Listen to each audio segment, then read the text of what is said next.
Hello అండి. Welcome to my YouTube channel. ఈరోజు recipe వచ్చేసి ఎగ్ బిర్యానీ. ఒక్కసారి ఇలా ట్రై చేసి చూడండి, మీరే చెప్తారు టేస్ట్ ఎలా ఉంటుందో అని. మరి ప్రాసెస్ ఎలానో చూసేద్దామా? ఫస్ట్ ఒక 5 to 6 ఎగ్స్ని బాయిల్ చేసి పక్కన పెట్టుకుందాం. అలానే ఒక 1 kg బాస్మతి రైస్ని వాష్ చేసి ఒక అరగంట సేపు నానబెట్టుకుందాం. ఇప్పుడు ఒక గిన్నె తీసుకొని అందులో ఆయిల్ వేసి సన్నగా కట్ చేసుకున్న ఉల్లిపాయలని గోల్డెన్ కలర్ వచ్చే వరకు ఫ్రై చేసుకుందాం.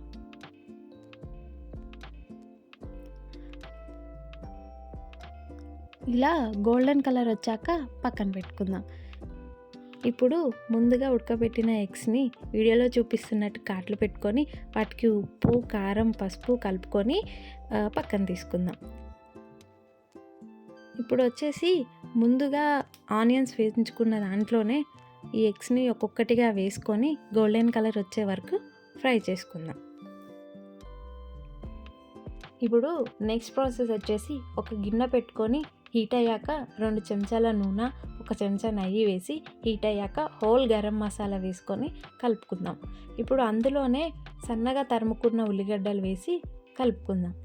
టేస్ట్కి సరిపడా ఉప్పు వేసి మొత్తం కలిపేసుకుందాం. నేను 4 గ్లాసెస్ ఆఫ్ రైస్కి 6 గ్లాసెస్ ఆఫ్ వాటర్ పోసుకున్నాం. ఇలా వాటర్ బాయిల్ అవుతుండగా ముందుగా నానబెట్టుకున్న బాస్మతి రైస్ని అందులోనే వేసుకొని కలుపుకుందాం. బిర్యానీ టేస్ట్ అనేది మనం ఉడికించే రైస్ దగ్గరే ఉంటుందండి.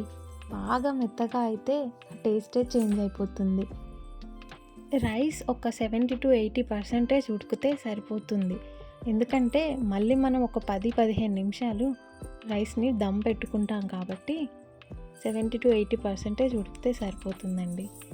ఇలా ఉడికినాక వీడియోలో చూపిస్తున్నట్టు వాటర్ నుంచి రైస్ సపరేట్ చేసుకొని పక్కన పెట్టుకుందాం.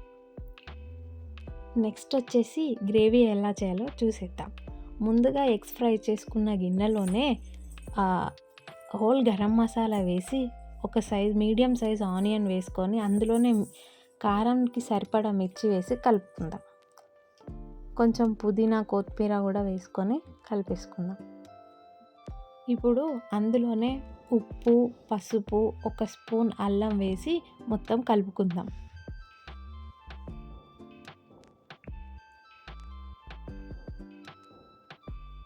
ఇందులోకి సన్నగా తరుముకున్న టమాటాలను వేసి కలుపుకుందాం. మీరు మిక్సీ కావాలనుకుంటే మెత్తగా మిక్సీ పట్టుకొని కూడా పేస్ట్ వేసుకోవచ్చండి. ఎలా వేసుకున్నా టేస్ట్ అనేది చేంజ్ కాదు. ఇలా ఆయిల్ పైకి సపరేట్ అవుతుండగా ఒక 2 టేబుల్ స్పూన్ల కారం వేసి కలుపుకుందాం. ఇప్పుడు అందులోనే బిర్యానీ మసాలా, ధనియాల పొడి వేసి కలిపేసుకుందాం. నెక్స్ట్ వచ్చేసి 1/2 కప్పు పెరుగుని వేసుకుందాం. వీడియోలో చూపిస్తున్నట్టు పెరుగుని బాగా స్మాష్ చేసి వేసుకుంటే మంచిగా ఆనియన్స్కి పడుతుందండి. ఇలా వేసి మొత్తం కలుపుకుందాం. ఇప్పుడు అందులోనే సన్నగా తురుముకున్న కొత్తిమీర అండ్ పుదీనా ఆకులు వేసి కలుపుకుందాం. ఇప్పుడు అందులోనే 1 టేబుల్ స్పూన్ ఫ్రెష్ క్రీమ్ వేసుకొని కలుపుకుందాం. ఫ్రెష్ క్రీమ్ లేకపోతే ఇంట్లో మీగడ ఉంటుంది కదండి, దాన్ని బాగా స్మాష్ చేసి వేసుకున్నా పర్లేదు. ఇలా ఆయిల్ పైకి తేలుతుండగా అందులోనే 1 స్పూన్ కసూరి మెంతి వేసుకొని కలుపుకుందాం. ఇది వేయడం వల్ల టేస్ట్ అనేది చాలా బాగుంటుందండి. ఇప్పుడు ముందుగా ఉడకబెట్టిన ఎగ్స్ని వేసుకొని ఒక 2 నిమిషాలు లో ఫ్లేమ్లో అటు ఇటు కలుపుకుంటూ ఉడికించుకుందాం. 2 minutes తర్వాత ఒకసారి కలుపుకొని ఎగ్స్ను సగం గ్రేవీని పక్కన తీసుకుందాం. ఎగ్స్ని అయితే అస్సలు ఉంచకూడదండి, సగం గ్రేవీ ఉంచుకుందాం. అలానే ఇప్పుడు 1 లేయర్ ఆఫ్ రైస్ వేసుకుందాం. ఇలా రైస్ వేసుకున్నాక పక్కకు తీసుకున్న ఎగ్స్ను గ్రేవీని మొత్తం వేసుకొని దాని మీద ఫ్రైడ్ ఆనియన్స్, పుదీనా, కొత్తిమీర వేసుకొని మళ్ళీ ఇంకొక లేయర్ ఆఫ్ రైస్ వేసుకుందాం.